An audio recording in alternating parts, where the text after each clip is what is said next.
On the onset, I want to support these estimates for the 2025-2026 budget estimates. I'm a member of the Budget and Appropriation Committee. I'm the Vice Chair. And I want to thank my chair and my colleagues from the Budget and Appropriation for the time and effort which they put into analyzing this budget and listening to the various chairs of the committees. And I can see some of the chairs here, the Honorable Murugaro, the Honorable Bowen, the Honorable Tongoyo, the Honorable KJ of ICT, and Honorable Speaker, I think this, and Honorable Nyikal, my chair for the Health Committee. Honorable Speaker, this has been a very involving budget where committees, departmental chairs have engaged their committees, appeared before the Budget and Appropriation after listening to the ministries and sagas.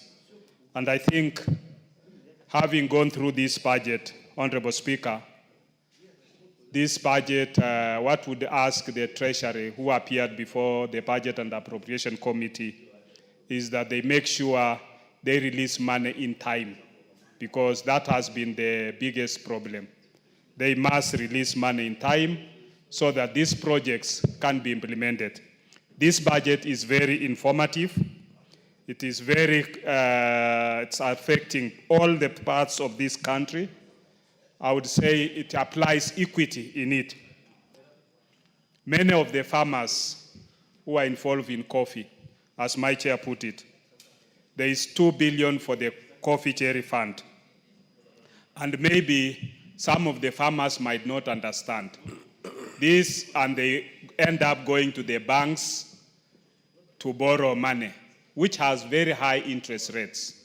And that makes the farming activity a little bit very expensive. They should apply for this cherry fund, which has low interest rates. In addition to that, we've given fertilizer subsidy of 8 billion. But not just that, there is also subsidy to the Kenya seed for the provision of seed maize and other seeds.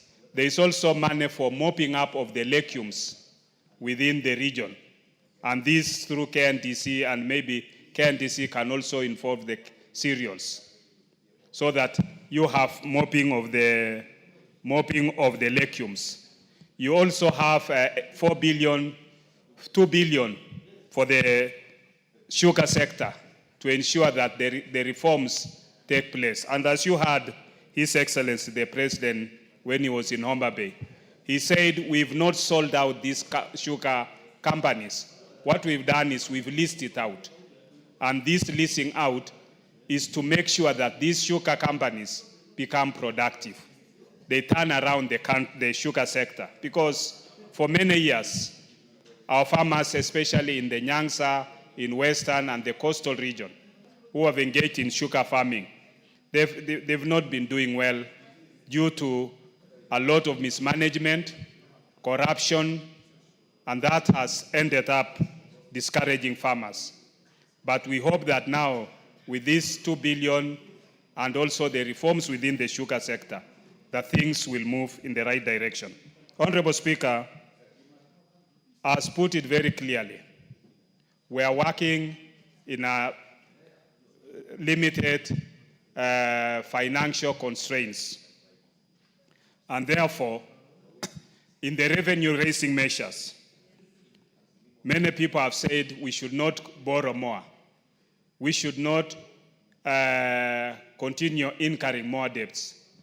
And therefore, I want to urge our county governments, especially through the Senate, that the 4 or 5.1 billion that is being given to the counties, plus the additional 69 billion, which is the conditional additional allocation to the counties, if that money is utilized well, we should be able to see development.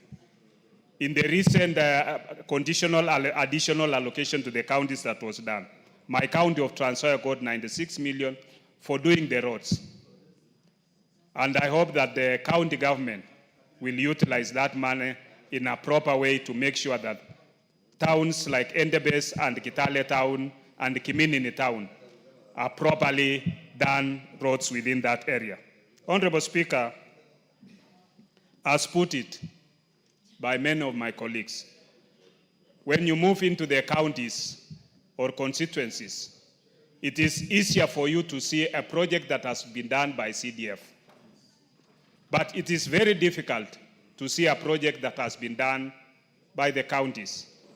In this budget, the CDF money has been enhanced to 58 billion, and we hope that the money for CDF for this financial year will be released before the end of the financial year so that members can be able to do their projects. We also hope that money for the next financial year will be released in timely so that the counties, the constituencies, can be able to also do their projects. Honorable Speaker, agriculture is the backbone of this country.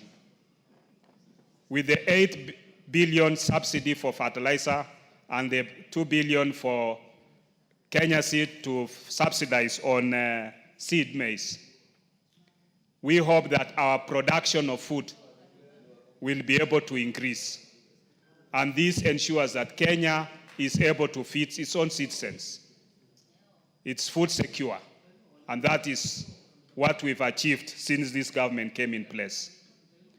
We've had good rainfalls, we've had good production, and I think now we don't see anybody carrying sufuria in the head to say bei ya ugali iende chini. And I think that is good. My friend, Honorable Oundo, is happy that the price of ugali has gone down. And recently, I think the government also subsidized on unga, and now people are happy. So we shall keep it that way, that we, the farmers, will continue producing more of the maize, more of the wheat, more of the coffee, more of the tea, so that we can have enough for our own food and even have enough to export. Honorable Speaker, in this budget, we've provided 2 billion for the recruitment of KDF. We've also provided money for the recruitment of our 10,000 police officers. And this will go a long way in enhancing security within our country. KDF has not been able to recruit for the last 2 or 3 years. And therefore, we need to beef up our security.